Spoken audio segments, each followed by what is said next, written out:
Welcome back to the DNA Pest Control Podcast. Aaron and Daniel. Thank you. So if you haven't listened to some of the past episodes, we definitely recommend going back. A big focus has been actually on growth. We had growth part 1, we had growth part 2, and then we want to step a little bit further into it. We have had quite a bit of questions and people asking, who have started their own business and really kind of where to go from there as they're the sole guy in it, right?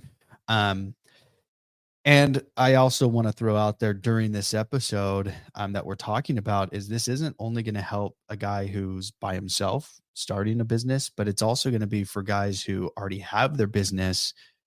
We talked a little bit before we started recording. Everyone's kind of going through the same thing. As shocking as it is, it doesn't matter how small you are, it doesn't matter how big you are. It seems to be a commonality across all industries is you deal with almost the same thing. It's just on a different level. Some of the smaller guys, it's dealing with one person. On the larger companies, it's probably dealing with a dozen. But they all go through about the same thing. Sure. And we want to cover a lot of that. I know you wanted to add a little bit more to it before we started. You threw in a lot of guidance of it. I want you to throw that back in. Yeah.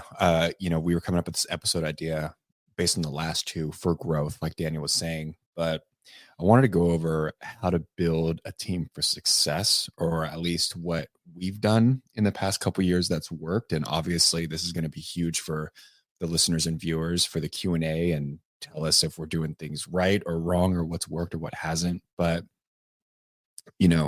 a lot of the guys, like Daniel said, who are running they're literally everything. They're the operator, they're the tech, they're the office staff, they're collections, they're literally everything. And kind of what those first initial steps look like on when is it appropriate or when you should bring on that first tech. And then on the, actual labor and technician side, and then the back end side, when should you, hire an office staff? And, I was lucky enough to get on when there was a little bit of an established here. I think when I first got here, there was maybe 4 or 5 techs and 1 or 2 office staff, and things kind of fluctuated as, some of the pieces came in and moved. But it's been really cool to see, like, I've seen, or I can understand why hiring too quickly or hiring not quickly enough can be detrimental, which is why it'd be cool to pick your brain on it, Yeah, no. And, jumping in that, I think that's where it gets so difficult for so many who start is, and even for me over the years, the difficult part is, when do you take on a tech? When do you take on office staff? What's the perfect answer? And what is the perfect answer? There's not. Yeah. And there's not Spoiler alert. Yeah, right. Yeah, thanks. You gave it away. No, but that's the thing is so many people want the answer. They want the path. They want to know, hey, what's going to get me success now? What's that decision going to look like? Okay, hire a tech. Okay, great. I'll hire a tech then. Boom. And it's like, but there's a lot of moving parts still behind that. Sure. And even if you hire a guy, did you hire the right guy? You could have made the right decision just with the wrong person. Happens. And then it doesn't work out. And then people get scarred and then they say, well, I'm never hiring again. No, you hired the wrong person. You gave them too much responsibility and it was terrible. Terrible experience. So for those who are listening, this is time to take in, and even managers who are listening and who have a team of guys and they're like, hey, when do we hire another one? And sometimes corporate makes that decision for you. They look at the numbers, they crunch the numbers for you and they say, okay, Mr. Manager, hire someone. We have enough in the budget to hire someone now. And that's just what it is. And then you hire someone, but you don't even know why they said hire someone. So this is going to be really good for everybody. But going back to the first question is, when do you hire somebody? And the question would be that I ask is, who do you hire? Do you hire office or do you hire techs? Which one? For me, with what I know, I would imagine you'd probably want to hire a tech first if you are by yourself, at least to alleviate some of the physical labor. Because as an owner operator, I feel like you'd have more insight on what the business or what direction you would start needing to put more energy in. Mhm. and getting at least more help on, I don't want to say the brainless work, but like the boots on the ground work. You need Yeah. somebody to go and get 15 accounts done a day, or to go drive out and hit these random accounts while you go sell. That's what I think. Yeah. Well, I'll put a spin on it because I know this happens quite often is let's say you're married Okay. and your wife is doing the office work Okay. and you're the guy out in the field. Okay. So naturally you would probably want to hire a tech. Makes sense. But now the question is when? Hmm. I feel like it would be when you're at a point when you, because I know that we're pretty self-aware on where we're the most effective and where we need to put our energy in. Yeah. And when that starts to get taken away, or when we're getting pulled from where we're best at, I mean, we're going through it right now. Yeah. On the business side for you guys, Yeah. obviously we've talked about it, but we're hiring right now. We're looking to grow. We're looking to open these up new positions, but I feel like it's when you're getting pulled from what you do the best, but also not ignoring what needs to be done, which Mhm. is why who you hire for what specifically you need is more important. Because it might be a sales guy. It's like you might be just fine on like the labor side, depending on what you're doing. You know what I mean? You might not Mhm. have a ton of accounts, but you might be doing like a couple like really sensitive high dollar accounts. Yeah. I don't know. Yeah, no, and that it's always a good question, because hiring a second tech, I think, is more difficult than hiring the first. Oh, okay. Okay. Um, and we won't get into that one yet because obviously it takes baby steps to get there. Um, but in the scenario of the wife is in the office, Yeah. you know, the guy's out in the field, right, running a route. You're out in the field running a route. Your wife's in the office. She's taking care of everything in the office, the phone calls, collections, all of that, right? um, when you hire someone is going to be, really the formula behind it. Okay. Is are your bills taken care of? Okay. Okay. And this is going to be minimal. Okay. Cause I want people to understand I would not have been able to hire somebody if I paid myself more money. Okay. Okay. This is where people make big mistakes is they go and say, okay, look, I have 300 accounts. Okay. Do not hire someone at 300 accounts. I'm going to throw that out there now. One, because you're still not full time. So don't hire someone at 300 Okay. accounts. But I'm giving you an example of a guy I actually talked to. Oh, really? He had 300 accounts, actually about 350.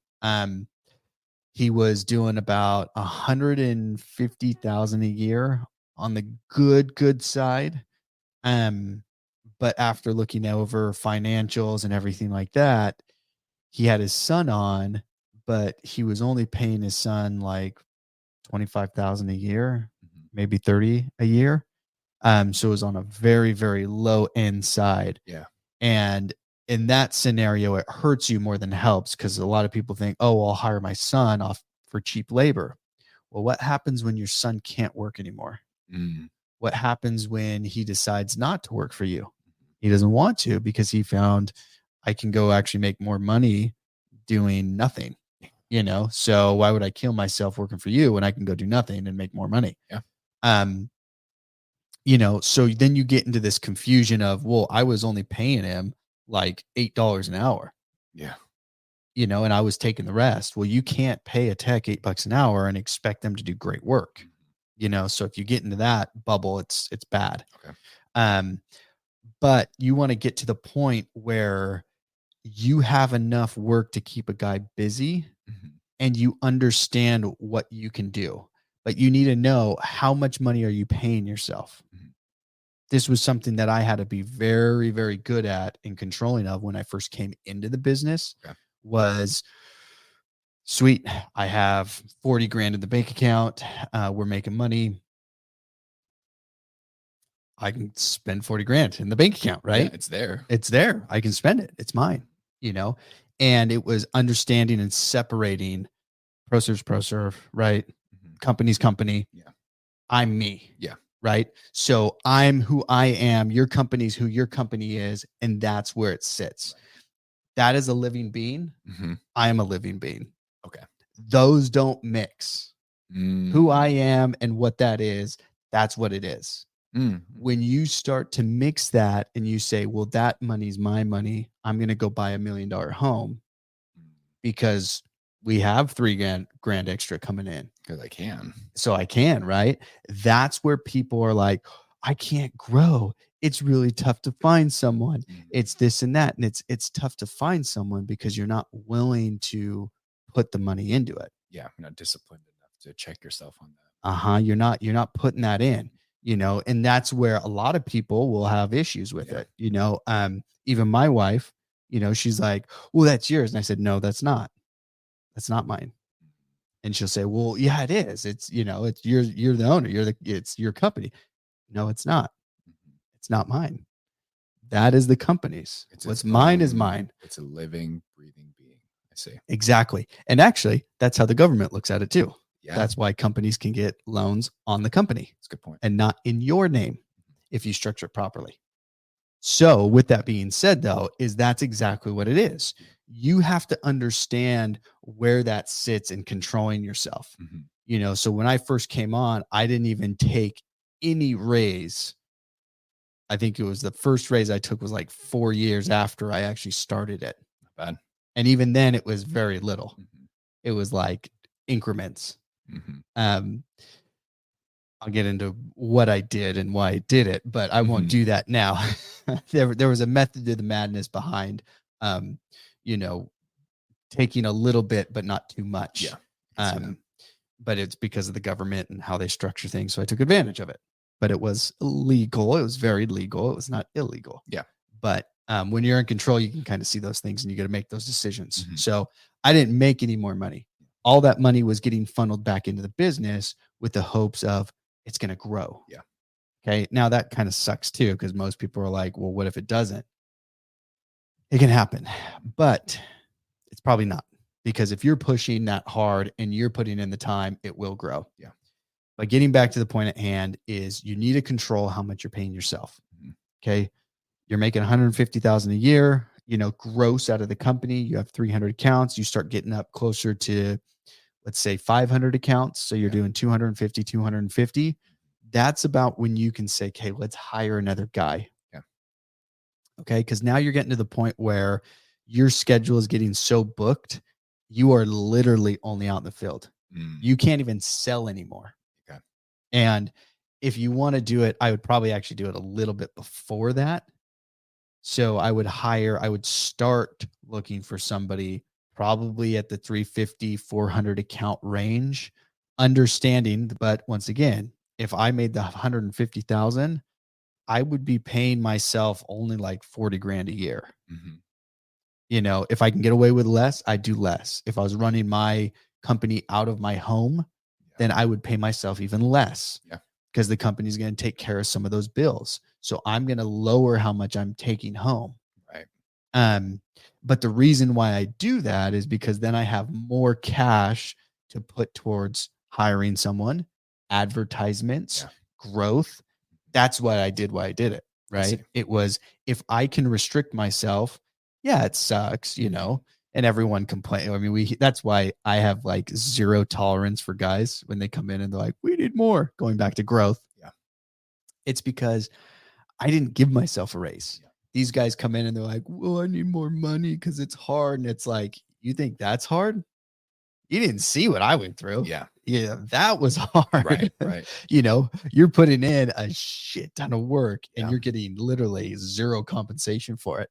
For years. Yeah. It was like 40 grand, and 40 grand's what you get. Mhm. And it's like, well, for how long? For me, it was about 4 years. Mhm. I didn't see anymore. Yeah. It just wasn't there. It didn't exist, but it was because I was funneling everything I could back into the business, Right. and pushing it as much as I could and advertising as much as I could and paying guys and bringing on guys. But that came down to about the 400 account mark. Going a little bit above that is where you'd want to bring on that guy. I see. Mm-hmm. And when you bring on that guy, this is where so many people, and this goes back to the growth episode. So guys, we're going to bring this up quite a bit, is go back and listen to it, because it has everything to do with this talk. And what to see and why you need to be how you need to be to grow. But as the owner there at that point, you say, okay, I have 400 accounts, so I can hire someone. Yes, right. But you're probably going to hire them close to minimum wage. Yeah. Because you still can't afford some freaking killer out there, right? Yeah. It doesn't work that way. It really doesn't. That's what we had to do. We had to hire somebody to put in a vehicle, and it worked, and it worked for a couple of years, but it wasn't like you can afford to pay that guy top dollar. Right. And that's where some guys really start to choke themselves as they try to hire this phenomenal guy. I actually talked to a guy locally here, and Really? he like tried to hire an operator, and it's him and another owner. And then they try to hire an operator. Why? Well, because people want to get into business, but they don't want to do the business. Mm-hmm. They don't want to run the business. So they think I'm going to start this thing and it's just going to funnel in money automatically. It's just magically going to fall. And I'll just be the puppeteer from the top. Just No, they don't even want to do that. Oh, They don't even want to be involved. They want to Oh. hire someone and that person knows everything and they want them to run it. That's going to be your mistake when you hire someone. Is you're going to bring them on. You hope that they're like you and you allow them to run everything and then they ruin everything. Yeah. But you're like, well, I hired you on, you're licensed, you knew what you were doing, but you've never hired anyone. You were a route tech before. You never had to go through those experiences. So most guys don't know actually how to do that. I see. So they just bring on whoever they can. They bring on that person. That person goes out and runs a route. They ruin everything. They get a ton of cancellations. They start to lose all this money in hopes that they would grow. The owner gets comfortable because he's just sitting at home all day because he doesn't have a route to run and he doesn't know how to do anything else. So then you go into this, roller coaster ride of firing a guy, hiring a guy, firing a guy, hiring a guy. Some people slowly start to grow because a guy sticks and pulls, puts up with the bullshit from the owner. Yeah. And then they kind of grow a little bit here and there. And then you're 10 years down the road, 20 years, 30 years, and you're still about the same, maybe 300,000, but you're about where you're at. There's not much more there. But you hire that guy at that point. Sorry to go on tangents there. So you're looking at about hiring a guy at about 400 accounts. Yeah. But understanding you as the owner, you need to grow now. Yeah. It's grow time.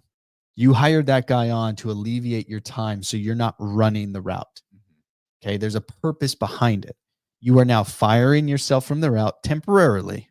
Okay. You are firing yourself from running the route to now go out and sell. And now your whole purpose is to sell and grow to fill up that one technician. Yeah. And yourself. Okay. Because you're going to keep growing and you're not going to have money to hire another tech. And you can't split that work from that tech because that tech is with you because he's getting 40 hours a week. You cannot split him at 500 to 250 accounts now because now they are going to be only working half or a quarter of the time that they should be. Right. And you brought on another tech and now you're paying two guys the same wages as one. It doesn't make any sense because they're not making any, they're not making any money. And then you're going to push them away and then they'll quit. Yeah. Because there is no money there. So you have to be careful about hiring that person.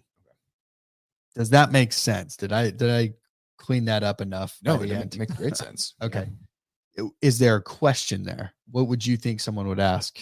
We're gonna have to play devil's advocate here on. No, some you're of these fine. things. Yeah. I mean, my thought would be,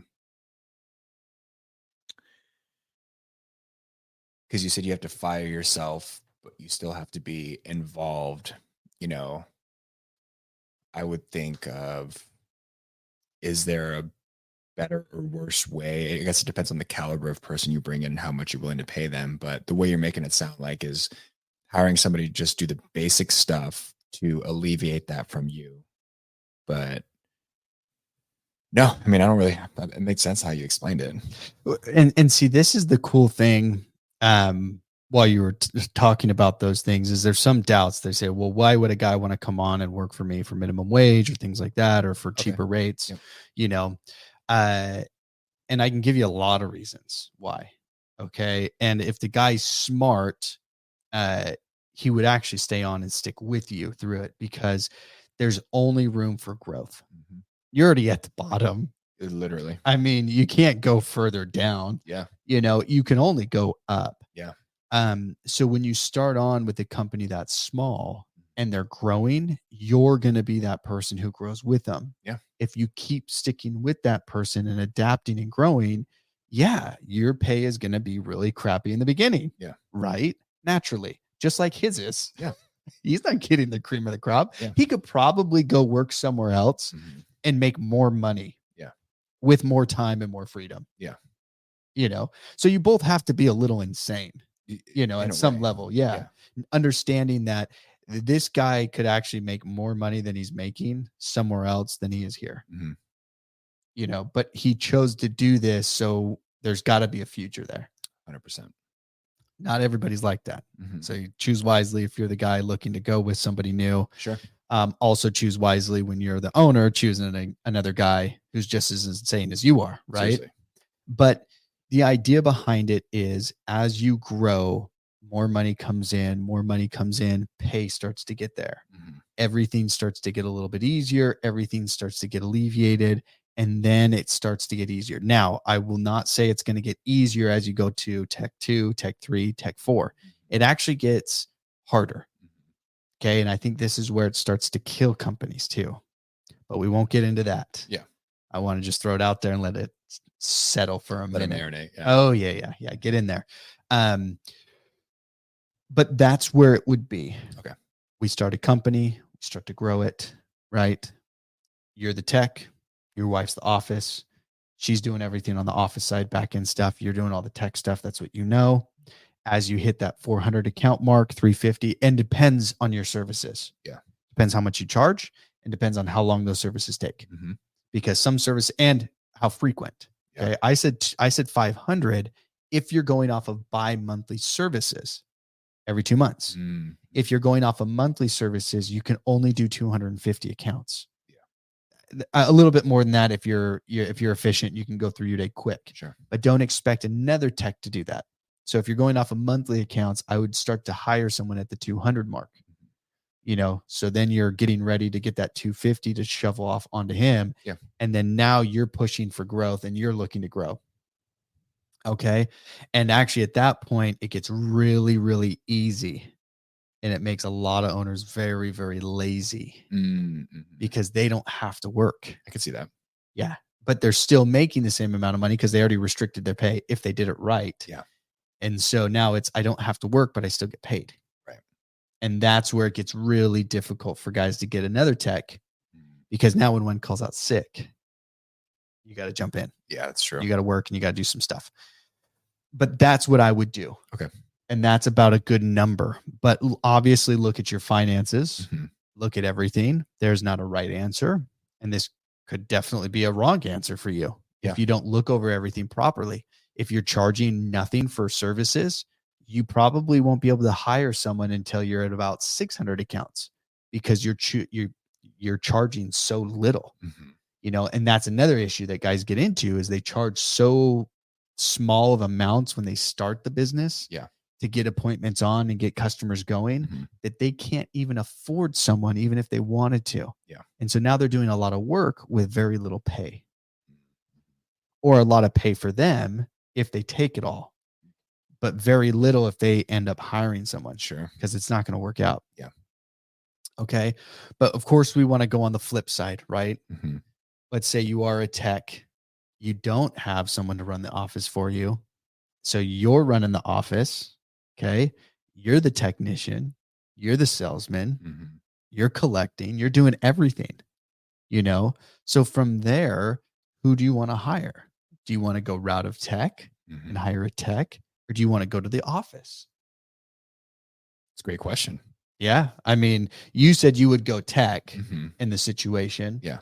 So that means if you go the tech route, you have to be more savvy on the office route. Okay. So if you're not comfortable being in an office and sitting at a desk, and I've interviewed dozens of people in the past month or two that absolutely hate being behind a desk. So those guys would ultimately fail if they went that route. Sure. And they would put themselves behind a desk and have a guy running a route. They would die. They wouldn't be able to handle it. So with you taking on the responsibilities of, the office, you have to understand you are now firing yourself from being a technician temporarily. Once again, you're still going to be able to get into a vehicle, Sure. but you have to be able to separate yourself. Now, the cool thing is if you take that route and you jump into the office, you hire someone out in the field, you don't have to buy another truck necessarily. Yeah. Now, if something happens with them, you would have to go pick up their truck, Sure. run it. So it may be best to get another truck, but you save a ton on expenses because you can go run everything from your vehicle and then you're back at home running everything from the office, right? But you also have to understand, okay, you're the person answering all the phones. Yeah. You're the person scheduling. You're the person signing people up. You're collecting the money. You're doing everything on the backside. You can't be out in the field selling. Can't do both. No. You can do it on the weekend. Mm-hmm. You cannot do it during your normal business hours. If you're Monday through Friday, which I suggest for everybody, if you're starting your business, do not go Monday to Saturday. Mm-hmm. You will kill yourself. Yeah. It sucks. Restrict it down to Monday to Friday, or if weekends are phenomenal, go Tuesday to Saturday. It's good advice. Be closed Sunday, be closed Monday. Do not take on appointments. You can be the office during those days, and you can take on phone calls and you can schedule appointments throughout the work week. Sure. With whether that's Monday to Friday or Tuesday to Saturday, but don't go 6 days a week spraying and office. Big no. Yeah. I wouldn't suggest that to anybody.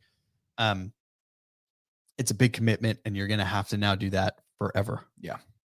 Forever. Yeah.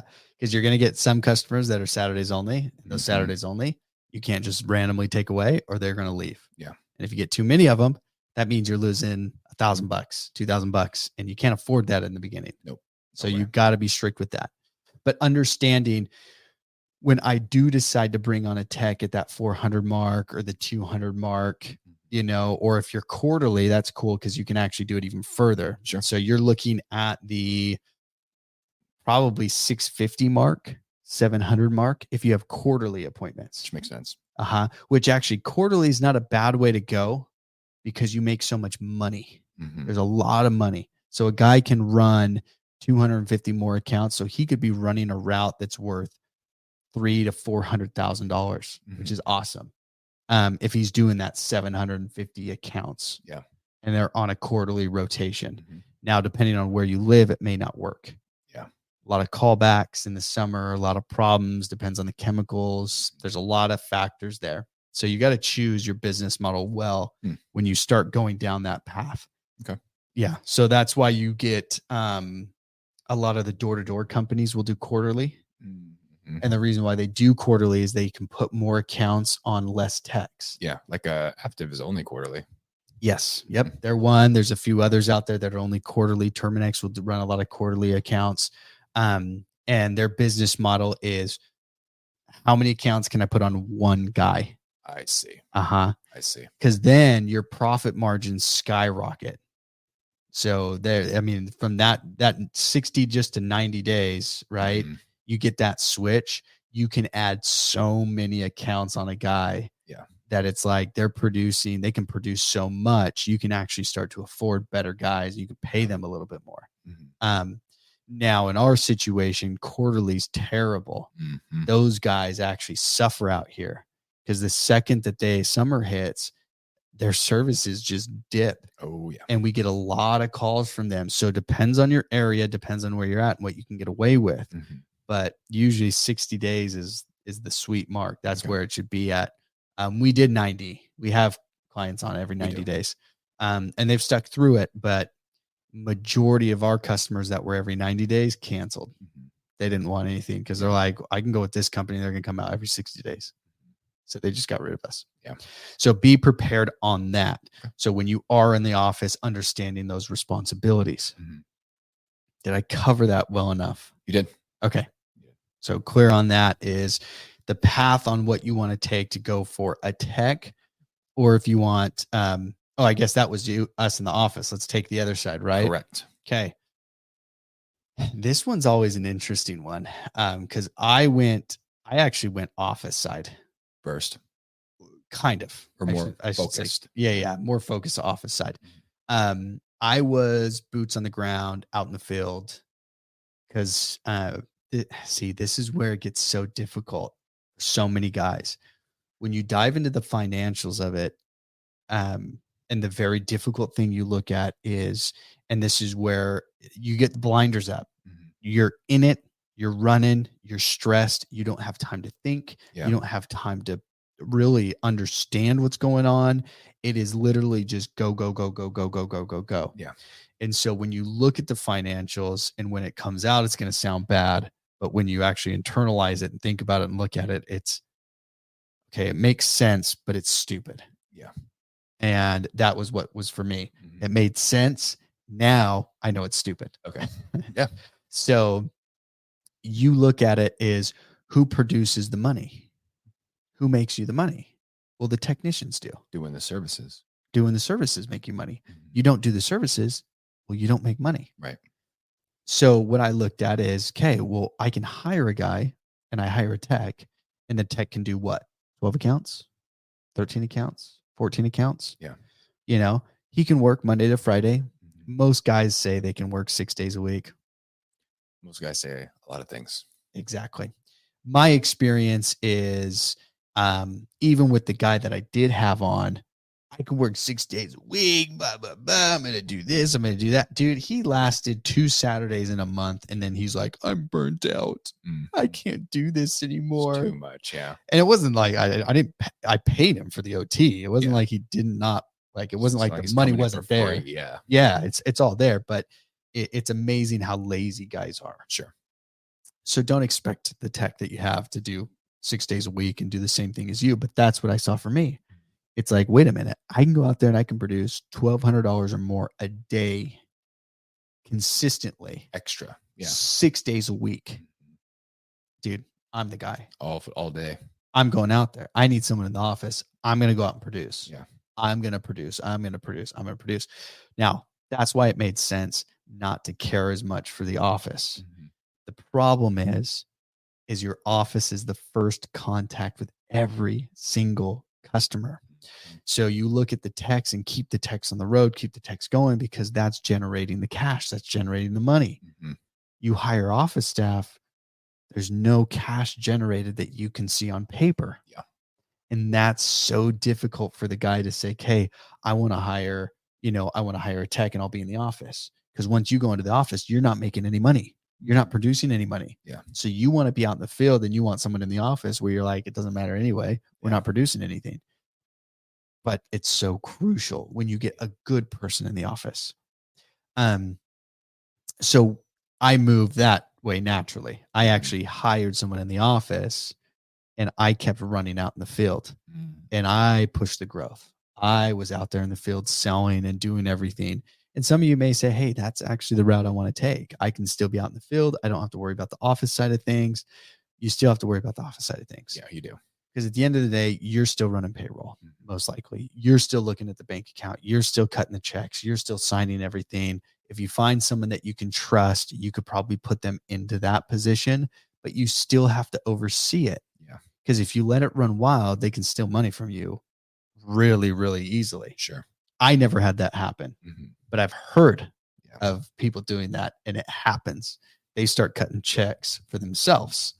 Yeah. And they start running with it, right? And you have no idea because you're out in the field doing your thing. Yeah, and everything looks good from your quick overview. You're not diving into it. Yeah, we're producing money. I'm out there producing a ton. We're collecting money. Cool. I don't care, right? But they could be stealing money on the back end. Yeah. Not saying that everybody's like that, but you still have to have your checks and balances. So when you're doing that, I went out to the field. I hired someone in the office, and I hired someone in the office because you should have money, enough money to hire someone in the office if you're running a full route. Yeah. There's enough money for that. Once again, there's not a ton of money for that. There is money for that. But there is money for that. Because you got to realize, quick math, you're running 250 accounts. If you're charging $79, I don't even have my phone, $79 for let's say 400 accounts, so 79 times 400. 31,600. Yeah. So $31,000. $31,600. So $31,000, right? So some of that obviously is going to go into your pocket. Some of that's going to go into the office pocket. And then, and that's if you have that consistently. Oh, sorry. Divide that by 2. divide that by 2, $15,800. Sorry. So you're making 15,800 a month, but that's still enough to disperse between you and the office and pay for chemicals, your truck, fuel, everything else that you need. Sure. And there should be a little bit there to advertise with. Yeah. At the end of the day. Should be.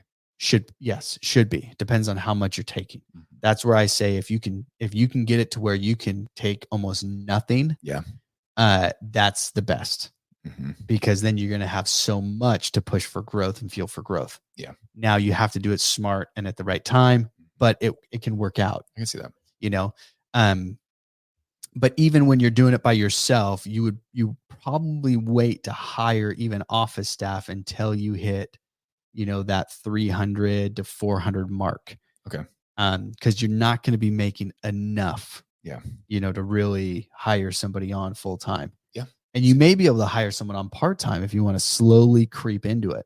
It's not a bad idea either. Yeah. Most people I don't know would do that, but even technicians, most techs that I've talked to, they want full-time work. They don't want to do part-time. Yeah. So getting a guy on part-time may be a little bit more tough than just getting them on full-time. So you may have to wait. But if you can find someone who can do that, part-time's always the way to go. And it goes back to the same thing out there, guys, is it doesn't matter really how you do it. You just got to do it in your way. You find a part-time guy, cool. Run with a part-time guy up until you can get him full-time. Exactly. And if he's okay running full-time too, or office-wise, if you can pull someone in who can do a part-time office, that's awesome while you're out in the field and growing it and pushing it. And then on the off days, you're back in the office up until you can have them on full-time. Yeah. But understand, you're going to see that 15,000, 15,800 drop dramatically. Yeah. Even if you're not paying them, top dollar on everything, right? You're still losing $3,000 to pay them on a monthly basis. Sure. So, and that's on the lower end. So your 15,800 just went down. Oh, and you got to pay taxes on the money that you're paying them. So you're going down to 11,800, maybe 12,800 if you're lucky, right? Like that's where you're sitting. Right. So you're losing a big chunk of that. Plus, you still got to pay yourself. Plus, you got to pay for the vehicle and the gas and the chemicals. And if there's any repairs or anything like that, oh wait. And if you're doing exclusion work, you got to go buy the material and then go do it. Yeah. So you can charge some people up front. You say, hey, 50% has to be put down now. And you can use that money to go buy this stuff, but you have to be really smart, right? Because at that beginning stage is literally do or die. Yeah, and I've actually met with a guy. He was an operator. He has his own company. I don't know if he still runs it or not. Won't hire anyone. One-man show. Yep, one-man show. Yeah, he goes home midday, plays video games, does his route, and that's it. He doesn't want to grow, doesn't want to do anything. He tried it. He got burnt. He tried it. He got burnt. He said, I'm done. I'm only going to get burnt from now on. And so his whole outlook has always been that. So he won't grow. He won't hire. Yeah. But that's where people get into it. And you have to understand you're going to make a mistake and you're going to make a lot of mistakes. Oh yeah. So make them quick so you can learn from them. That's the big thing. Yeah. Well, yeah. If you don't learn from them, then you're just going to be this guy and just run your company, be the guy, and that's it. Don't do anything else. Right. I just interviewed a guy who owned his own company, and it was refreshing hearing him talk about this stuff because he did bring it up. Is I was running my company. Stuff happened, circumstances came up, and I got out of it, but I want to be in pest control. But I don't want to run my own company anymore. Yeah. I'm done. I don't want to worry about the finances. I don't want to worry about taxes. I don't want to worry about that stuff. Yeah. That's not that's not what I want to do. I want to be in the field, doing the work, doing everything. Yeah. And he made that very clear. And so that's what it is with, everybody that you're seeing and you go through this is when you jump into it and you're starting to look at, okay, I want to grow. I really do. Some guys don't want to. Sure. The ones that do, and it's, hey, I want to grow and I want to push it to that next level. Find out what you want to do and where you're going to do best. You're going to do better in the office, then hire a tech on the field. Yeah. You think that you can train him and he's going to do just as good of a job as you, but less accounts per day. Yeah. Awesome. Do that, you know, but understand you still have work to do in the office. Right. You go the opposite route and you hire someone in the office. Understand you're still going to do office work and you still have to check in with that person. You still have to oversee them. You're just going to have more time out in the field, and you're not going to have to worry about taking the phone calls, worry about the sales calls coming in, worry about, irate customers, worrying about collections, because that person will take that on. Yeah. Right. So it's really deciding how you want to take it Sure. and what you want to do. Now, with the information you have, at least picking my brain a little bit, Yeah. what would you do? Would you stick with it? Am I going off of what I would do personally? Uh-huh. I would probably hire an office staff first. Oh, you would? Mhm. Okay. Mhm. And then you'd go out in the field? Uh-huh. Okay. Only because I enjoy selling and I know I'm good enough at it. And I know that I could do the office work and eventually I would get to that point where I can pull myself back in. But I think I'd be more effective, like you were saying, out in the field. Yeah. And that's just me. Yeah. That's just me. I mean, some people, it's like it kills them if you're getting up there in age, or it's hard for you to get around like that. Then obviously the office or the tech side would make more sense. But for me, it's like I can go, like you said, I can go out and bust out 6 days a week if I absolutely needed to, and I'd be okay physically, and I know that Yeah. if I set those barriers for myself, I wouldn't get burnt out or I wouldn't get overwhelmed because I know that there is an end goal in mind. Yeah. Yeah. Yeah. Yeah. That's good.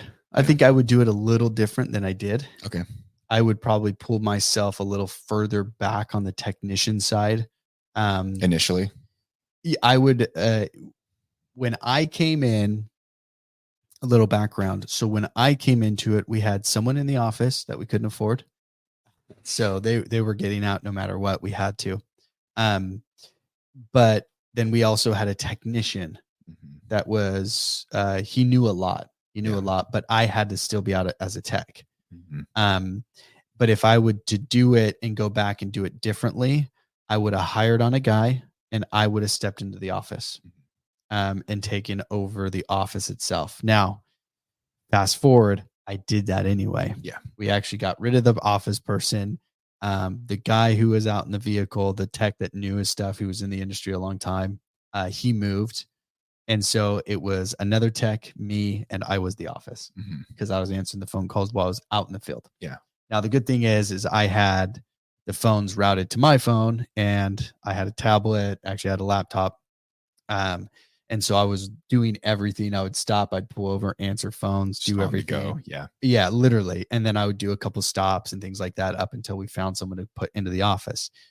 The only reason why I go the office route is because we had so many terrible people in the office. Sure. Um, they did all right. They kept us afloat, but I think that's because we were pushing so hard out on the tech side. Sure. But you have to understand the saying "you're as strong as the weakest link" is so true. It is very, very true. Mm-hmm. The office was weak, Mm-hmm. really, really weak for many years.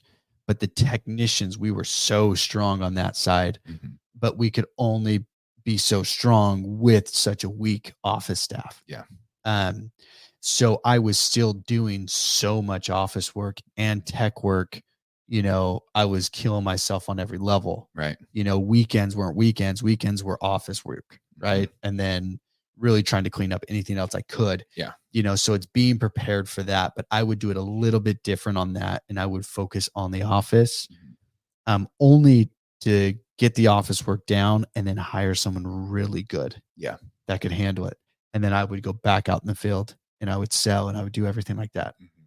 But it would just be establish a really good tech, establish a really good office staff. Yeah. Office personnel. And then you can really go do whatever you want. Right.